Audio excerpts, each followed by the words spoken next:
Cuán firme cimiento se ha dado a la fe de Dios en su eterna palabra de amor.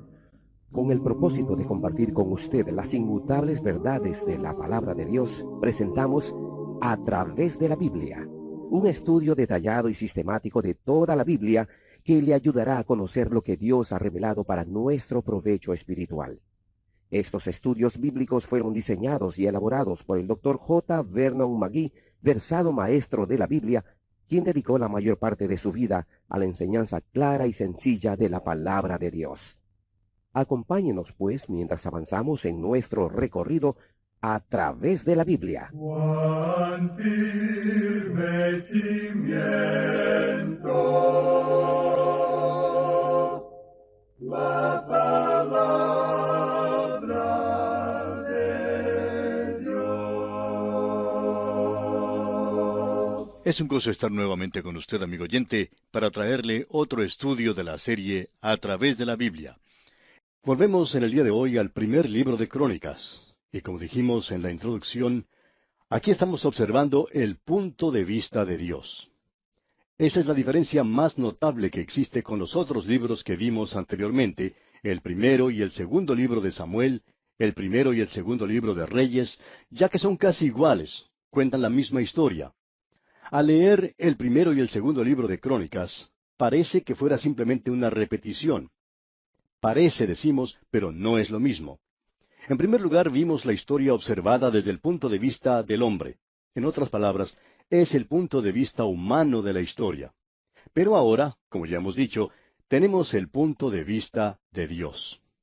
Usted podrá notar al pasar por este libro de Crónicas que se han presentado unos cambios bien notables. Es decir, se ha dado cierto énfasis a algunas cosas. Y también tenemos otras partes de las cuales no se hace ninguna mención. En los primeros 8 capítulos de este primer libro de Crónicas, hemos visto una de las genealogías más grandes de toda la historia. Esta genealogía nos lleva hasta el principio con Adán y determina el origen de los hijos de Israel, remontando la historia hasta Adán, y lo sigue hasta el tiempo mismo de la cautividad.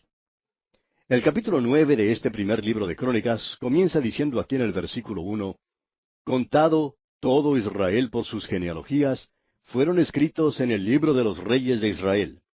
Y los de Judá fueron transportados a Babilonia por su rebelión». En esta declaración encontramos algo tremendo, y es la revelación de que las genealogías se guardaban en el mismo templo. Las genealogías de esta gente estaban allí. En realidad, son las genealogías de cada una de las tribus. Usted puede leerlas por sí mismo, allá en su propio tiempo de estudio, ya que tomaría demasiado tiempo hacerlo por radio. No quedaría nadie escuchando este programa si lo hacemos así. Pero vemos aquí que Dios ha indicado claramente que Él ha dado esas genealogías y que ellas son de importancia.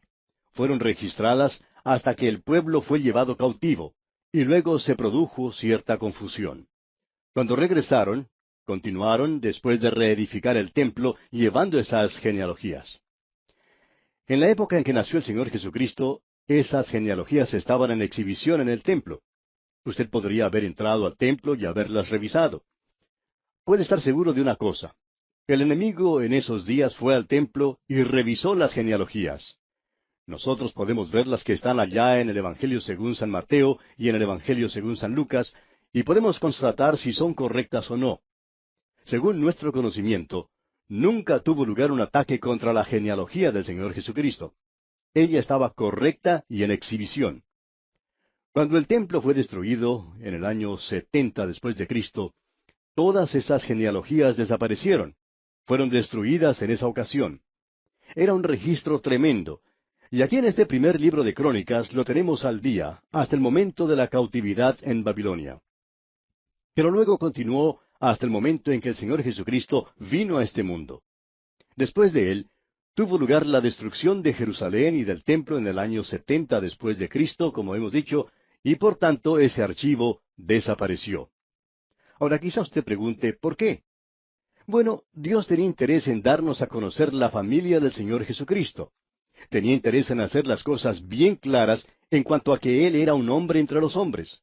Él vino en la línea o linaje de Adán, y él es el último Adán. No habrá ningún otro, no habrá un tercer Adán. Él es la cabeza de la última familia. Hay solo dos familias, la familia de Adán, y esa es una familia perdida.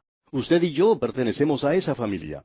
No nacimos en este mundo como personas bellas y dulces.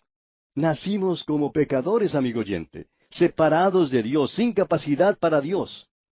Eso es algo muy obvio, ¿no le parece? Lo podemos ver alrededor nuestro. En China, por ejemplo, ¿están ellos buscando a Dios? Si lo están haciendo, seguro que no lo han encontrado todavía. Tampoco lo han encontrado en la India. Ellos veneran a las vacas en ese país. El hombre ha hecho una figura de Dios en todos los cuadros con los que ha intentado representarlo. Y se nos ha dicho que no debemos hacer imágenes de Dios. Esa es una de las cosas que Dios le enseñó al pueblo de Israel. Pero esta gente se separó de Dios, y ahora toda la familia humana está en la misma condición. En Adán todos mueren, dice la Escritura. Y usted y yo, amigo oyente, pertenecemos a esa familia. La perspectiva que tenemos en Adán es muy triste. Pero tenemos una esperanza en el Señor Jesús, y Él es el último Adán. Él es el segundo hombre, porque el Señor hará muchos hombres en esta nueva familia, la familia de Dios. Y esa genealogía tiene su origen en aquel que es nacido del Espíritu. Usted puede decir hoy, vine a Cristo y me salvó. Él es mi Salvador, y el Espíritu de Dios le ha hecho algo real en mí. Él es mi Salvador. Si usted, amigo oyente, puede decir eso, entonces usted pertenece a la familia del último Adán, y esa es la familia en la cual hay vida. Él nos da la vida. Él dijo que eso fue lo que trajo. Él dijo, yo soy la vida. También dijo, yo he venido para que tengan vida, y para que la tengan en abundancia. Esto no solo es existir, no es uno de esos viajes provocados por la marihuana o cualquier otra de esas drogas, sino un viaje real, verdadero. En realidad, es un viaje que culminará en un viaje al cielo, a su propia presencia. Él vendrá y llevará con él a los suyos. Es por estas razones que acabamos de mencionar que esta tremenda genealogía está en los primeros capítulos del primer libro de Crónicas, y es algo espléndido. Tenemos en el resto del capítulo 9 el énfasis puesto en la tribu de Leví. En el versículo 2 vemos algo concerniente a ello. Veamos este versículo 2. Los primeros moradores que entraron en sus posesiones en las ciudades fueron israelitas, sacerdotes, levitas y sirvientes del templo. Quiere decir que el primero de los israelitas pertenecía a la tribu de Leví. Primero los sacerdotes, los que estaban al servicio de Dios, luego los levitas. No todos los miembros de la tribu de Leví servían en el sacerdocio, en realidad la familia de Aarón. Y luego encontramos que éstos se hallaban en el servicio. Ellos preparaban las ofrendas, tenían muchas cosas que hacer en cuanto a los ritos que tenían lugar, y eran en cierto sentido los que cuidaban el templo. Luego tenemos a los sirvientes del templo. Estos pueden haber sido esclavos. Siempre ha existido la duda de si los israelitas tuvieron o no esclavos. Creemos que sí los tuvieron, aunque no de sus propios hermanos. Eso fue lo que llegaron a hacer los gabaonitas, por ejemplo. Fueron usados en el servicio del templo. Para hacerlo más claro, diremos que eran los que tenían a su cargo la limpieza del lugar. Barrían, le daban brillo a los vasos de cobre o bronce, etc. Ellos eran los sirvientes. Su familia es mencionada, y ellos eran, pues, los sirvientes. Ahora, en el versículo 33 de este capítulo 9 leemos, también había cantores, jefes de familias de los levitas, los cuales moraban en las cámaras del templo, exentos de otros servicios, porque de día y de noche estaban en aquella obra. Se cantaba continuamente, y los cantos eran dirigidos por uno de los levitas. Yo estoy seguro de una cosa, si yo fuera israelita, estoy seguro que no pertenecería a la tribu de Leví porque, bueno, no puedo cantar. Pienso que ellos llevaron la música a un nivel muy alto. David estaba muy interesado en eso, según vemos en el relato bíblico. Luego tenemos algo significativo al final de este capítulo, y es la descendencia de Saúl. Se menciona la familia de Saúl y la de su hijo Jonatán, y eso es algo notable. Él fue rey por solo un breve período de tiempo. Ahora, al llegar al capítulo 10, por primera vez comenzamos a ver la diferencia que Dios da a los libros de Samuel y Reyes comparados con estos libros de Crónicas. En el libro de Samuel tenemos mucho material concerniente a la vida de Saúl. En efecto, toda la historia de su vida se da en ese libro. Ahora, desde el punto de vista de Dios, tenemos nada más que un capítulo. Tenemos la impresión de que hay muchos hombres y mujeres también que han recibido mucha atención en la historia de la humanidad, pero que no van a recibir mucho en el cielo. Y eso es lo que sucede aquí con Saúl. El resto es dedicado a David. Y en estos dos libros de Crónicas, todo es relacionado con la familia de David. David es el tema, no lo es Saúl. Sin embargo, desde el punto de vista humano, Saúl ocupaba un lugar de prominencia. Es algo asombroso notar que algunos de los grandes hombres de este mundo parecen no tener un lugar de importancia en lo que concierne a Dios. Ellos le dan la espalda. Este capítulo nos llama la atención por esa razón. Solo un capítulo dedicado al rey Saúl. ¿Y de qué se habla en ese capítulo? ¿Acaso el Señor quiere destacar algo sobresaliente que hizo Saúl? No, amigo oyente, porque las obras no tienen ningún mérito ante Dios. Así que no puede ser eso. En realidad, habla de la muerte de Saúl. Cuenta cómo murió.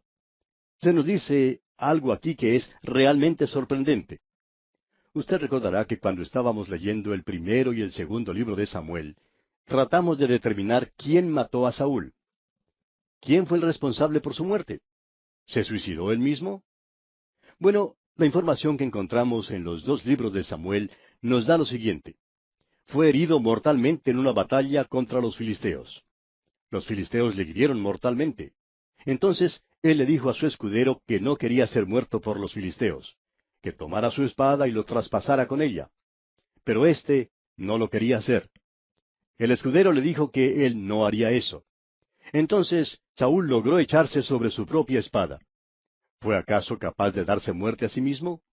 ¿Tenía él la fuerza física como para hacerlo? Ese ha sido siempre el interrogante. Luego llegó una marecita y vio lo que había ocurrido. Este fue al rey David y le dijo que había llegado al lado de Saúl antes de que éste muriera, y que fue él mismo el que le dio muerte.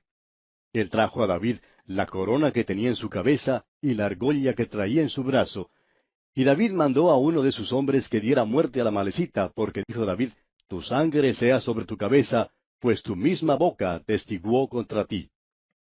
¿Quién es entonces responsable por la muerte de Saúl? Con un caso como este, se necesita un cuerpo de detectives para poder encontrar al culpable. Pero no necesitamos hacer eso, amigo oyente, porque vamos a tener la confesión de quien en realidad le quitó la vida a Saúl. ¿Quién, pues, fue responsable? Bien, leamos entonces el relato que tenemos en los primeros 3 versículos de este capítulo 10 del primer libro de Crónicas. Los filisteos pelearon contra Israel, y huyeron delante de ellos los israelitas, y cayeron heridos en el monte de Gilboa. Y los filisteos siguieron a Saúl y a sus hijos, y mataron los filisteos a Jonatán, a Abinadab y a Malquisúa, hijos de Saúl. Y arreciando la batalla contra Saúl, le alcanzaron los flecheros, y fue herido por los flecheros. Ahora, aparentemente él no murió. Sigamos leyendo los versículos 4 hasta el 7. Entonces dijo Saúl a su escudero, saca tu espada y traspásame con ella, no sea que vengan estos incircuncisos y hagan escarnio de mí. Pero su escudero no quiso, porque tenía mucho miedo. Entonces Saúl tomó la espada y se echó sobre ella. Cuando su escudero vio a Saúl muerto, él también se echó sobre su espada y se mató. Así murieron Saúl y sus 3 hijos, y toda su casa murió juntamente con él. Y viendo todos los de Israel que habitaban en el valle, que habían huido, y que Saúl y sus hijos eran muertos, dejaron sus ciudades y huyeron, y vinieron los filisteos y habitaron en ellas.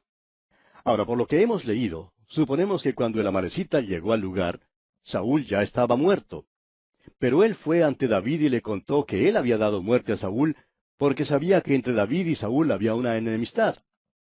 Pensó quizá que David le daría algún honor y quizá una recompensa. Él nunca pensó que recibiría lo que le tocó recibir. David le dijo, te has condenado por tu propia boca. Tú diste muerte al rey. y le ajustició, le condenó por lo que él había confesado. Pero aparentemente el hombre era inocente. Él fue muy tonto, por supuesto, en tratar de ganar mérito con algo que no había hecho, y por lo cual no merecía en realidad ningún mérito, ni tampoco merecía ser culpado. Pero eso fue lo que ganó cuando llegó a la presencia de David. Notemos ahora lo que dicen aquí los versículos 8 hasta el 10 de este capítulo 10 del primer libro de Crónicas. Sucedió al día siguiente que al venir los filisteos a despojar a los muertos, hallaron a Saúl y a sus hijos tendidos en el monte de Gilboa. Y luego que le despojaron, tomaron su cabeza y sus armas, y enviaron mensajeros por toda la tierra de los filisteos para dar las nuevas a sus ídolos y al pueblo. Y pusieron sus armas en el templo de sus dioses, y colgaron la cabeza en el templo de Dagón. Los filisteos le hicieron esa gran afrenta a Saúl. Le llevaron a Ascalón, al templo de Dagón, el mismo lugar a donde habían llevado a Sansón. Allí llevaron la cabeza y las armas de Saúl. Ahora en los versículos 11 y 12 leemos: Y oyendo todos los de Jabes de Galaad lo que los filisteos habían hecho de Saúl, se levantaron todos los hombres valientes, y tomaron el cuerpo de Saúl y los cuerpos de sus hijos, y los trajeron a Jabes, y enterraron sus huesos debajo de una encina en Jabes, y ayunaron 7 días. Ahora quizá alguien pregunte, ¿y eso aclara el caso? No, todavía no. ¿Quién es entonces en realidad el responsable? Bueno, permítanos leer ahora un versículo que es de mucha importancia, y que quizá usted puede pasar por alto al leer las Escrituras. En realidad son 2 versículos, los últimos 2 versículos de este capítulo 10 del primer libro de Crónicas, versículos 13 y 14, que dicen: Así murió Saúl por su rebelión con que prevaricó contra Jehová, contra la palabra de Jehová, la cual no guardó, y porque consultó a una adivina, y no consultó a Jehová. Por esta causa lo mató, y traspasó el reino a David, hijo de Isaí. ¿Quién fue entonces el que mató a Saúl? Bueno, leímos, y no consultó a Jehová. Por esta causa lo mató. ¿Quién fue? El Señor, amigo oyente. El Señor fue quien lo mató. Y podemos decir lo que Job dijo sobre sus hijos: Jehová dio y Jehová quitó. El Señor, amigo oyente, toma la responsabilidad. Dios dice: yo quité a Saúl, yo lo ajusticié. Quizá usted quiera encontrar alguna falta en Dios. Quizá usted quiera hacerlo arrestar por asesinato. Él ha tomado la vida de muchos. De paso, digamos que por esa razón usted y yo no debemos quitar la vida a nadie. ¿Sabe por qué? El Señor dio y el Señor quitó. Hasta cuando usted y yo lleguemos a dar vida, no tenemos ningún derecho para quitarle la vida a nadie. Solo Dios puede dar vida, y Dios la puede quitar. Y para Él no es un asesinato. Es un crimen si usted o yo lo hacemos. Él dice que la vida tiene que ser entregada. Cuando nosotros tomamos la vida de otra persona, lo hacemos sin ningún derecho. Ese es un gran pecado. El amalecita fue condenado por eso. Ahora, ¿por qué fue ajusticiado Saúl? Leímos: murió Saúl por su rebelión con que prevaricó contra Jehová, contra la palabra de Jehová, la cual no guardó. Ahora, ¿cuál fue ese gran pecado? Ese pecado por el cual Dios castiga sumariamente y que Él mismo ejecuta y por el cual no vacila en tomar la responsabilidad. Él tomó la vida de Ananías y Zafira, ¿recuerda usted? Mucha gente acredita a Pedro ese acto, pero Simón Pedro tiene que haber sido una de las personas más sorprendidas con lo que sucedió, especialmente en el caso de Ananías. Él ni siquiera pensó que eso iba a ocurrir. Pero Dios asumió la responsabilidad por lo que pasó. Era un pecado de muerte. Y este hombre murió por causa de su delito. Muchas veces Dios tiene que intervenir y tomar una vida por causa del pecado. Él tomó la vida de ese hombre. En el transcurso de mi vida he visto a muchas personas que han sido separadas de muchas maneras por Dios. Él puede simplemente ponerlo a un lado y olvidarlo. Lo puede separar de su servicio. O lo puede aún quitar de su ministerio. Dios actúa en los asuntos de los hombres. Él no ha renunciado a su poder. Él todavía está controlando este universo. Este es su universo. De paso, digamos que Él lo hace según su propio gusto, según su propio criterio. Si Él quiere quitar a alguien de este mundo, lo puede hacer porque son sus asuntos, no los suyos o los míos. Él no nos tiene que dar ninguna clase de explicación por lo que hace, pero nosotros sí tenemos que rendir cuentas ante Él. Él es quien está en control. Él es el que hace las decisiones. Este hombre no consultó con el Señor. Él se volvió hacia el mundo. Y usted, amigo oyente, ¿a quién está escuchando? ¿Oye usted la voz de Dios? ¿O está escuchando las voces de los hombres? O peor aún, ¿está escuchando a Satanás? Esto es lo que hace que Dios entre en los asuntos de los hombres y actúe con severidad. Este capítulo 10 es un gran capítulo y nos ha ayudado a ver mucho mejor un tema que hasta ahora ha sido un poco oscuro. Llegamos ahora al capítulo 11 de este primer libro de Crónicas. Los que están estudiando con las notas y bosquejos que enviamos a nuestros oyentes podrán notar que estamos al comienzo de la tercera división de este libro. En los primeros 9 capítulos encontramos esa notable genealogía. Sería mejor que dijéramos genealogías, ya que son varias. Son destacadas indudablemente. Y tenemos ante nosotros algo digno de destacar, como ya mencionamos. Solo un capítulo dedicado a Saúl. Y desde el punto de vista de Dios, no hizo tanto impacto como muchas personas pensaban que podría ser. Desde el punto de vista de Dios, este hombre no impresionó al Señor para nada. Pero aquí en este capítulo 11, usted verá que tenemos en realidad 2 capítulos, ya que son el 11 y el 12, dedicados a los valientes de David. Tenemos luego los capítulos 13 al 16, donde se menciona a David y el arca. Más adelante, en el capítulo 17, se nos habla de David y el templo. La guerra de David se relata en los capítulos 18 hasta el 20. En el siguiente capítulo, el capítulo 21, es dedicado al pecado de David y el censo del pueblo. Luego tenemos varios capítulos, desde el 22 hasta el 29, que consideran la preparación y organización para edificar el templo de parte de David. Podemos ver, por tanto, que lo que resta del libro es dedicado a hablar de David y su reino. Todo está relacionado con David. En cuanto a eso, diremos que la genealogía que se menciona es la genealogía que nos lleva hasta David y, por supuesto, más allá de David, contempla la familia de David. Él es quien ocupa el lugar destacado ahora en este libro. En el próximo libro, el segundo libro de Crónicas, veremos a la familia de David. El linaje que se sigue allí es el linaje de David. Se da muy poca atención al reino del norte, después de su rebelión y su separación del reino de la familia de David. De modo que nos encontramos en una sección importante, y el énfasis está puesto en David. Sería bueno notar el énfasis dado por Dios a ciertas cosas en la vida de David, mientras que otras son casi pasadas por alto. Por ejemplo, acabamos de mencionar el pecado de David en el capítulo 21. Ahora, eso no tiene nada que ver con Betsabé. Lo que él hizo fue un censo de la gente, y esto no es tratado en ninguna otra parte. Diríamos que a los ojos de Dios, este fue el pecado más grande, y este es el que se destaca en este libro. Creemos que en estos días hay muchas personas, y muchos creyentes también, que consideran que algunas cosas son pecado, y hay otras que no consideran como pecado. Y van a llegar a la presencia de Dios algún día y van a descubrir que estaban completamente equivocados en conexión con esto, que no estaban tan seguros como creían que estaban. Lo que ellos creían que era un gran pecado, quizás no lo era. Y lo que pensaban que era algo muy leve y sin importancia, Dios lo había considerado como un pecado. En la vida de David, todos pueden señalar el pecado que cometió con Betsabé. Y Dios lo castigó por ello. Fue un pecado terrible, sin duda. Pero Dios lo perdonó porque él llegó y confesó su pecado al Señor. Pero este asunto del censo no parece ser algo muy malo. Sin embargo, vamos a ver que era algo importante en lo que a Dios se refiere y también veremos por qué. Quizás sea bueno para nosotros lograr una perspectiva diferente en cuanto a lo que realmente es el pecado. Es decir, el pecado en cuanto a ciertos hechos, algunas cosas que usted hace y ciertas cosas que dejamos de hacer.